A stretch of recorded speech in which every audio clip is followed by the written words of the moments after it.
Hello. Let's take a moment to talk about a small grammatical term that makes a big difference. Finite verbs. You may have heard of them in passing, but what do they really mean? And why do they matter when we're teaching grammar? Well, a finite verb is a verb that shows agreement with a subject and marks tense, past, present, or future.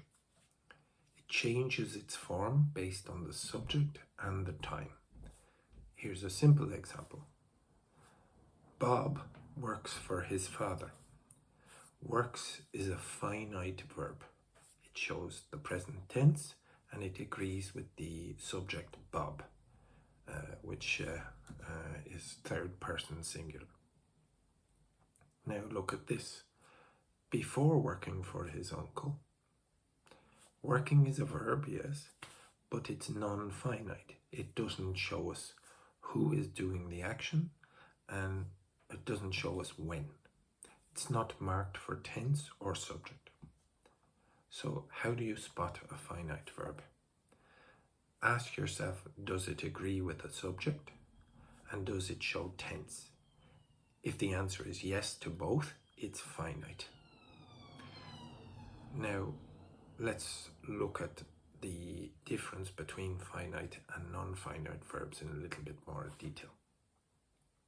Finite verbs are the core of a complete sentence. They change form for subject and tense, as we said, and they carry the main action of the sentence.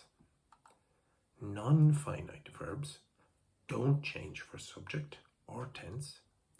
They often appear as infinitives, participles, or gerunds, and you need a finite verb to form a full sentence. For example, he has been working for his uncle for a year now. Has been is the finite verb, present perfect tense, third person singular. Working is the non-finite verb, the present participle. Without the finite verb, we don't know who did what or when.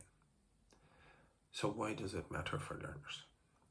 Understanding finite verbs helps learners build grammatically complete sentences, helps them avoid fragmented sentences or just fragments, helps them learn tense and subject-verb agreement, and helps them distinguish main clauses from subordinate dependent clause.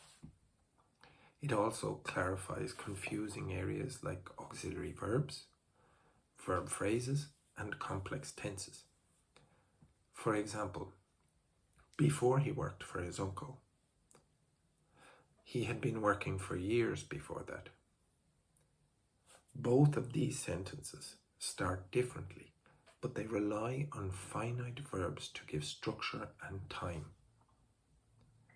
So, when teaching verb forms, highlight which verb is finite in all the sentences you teach.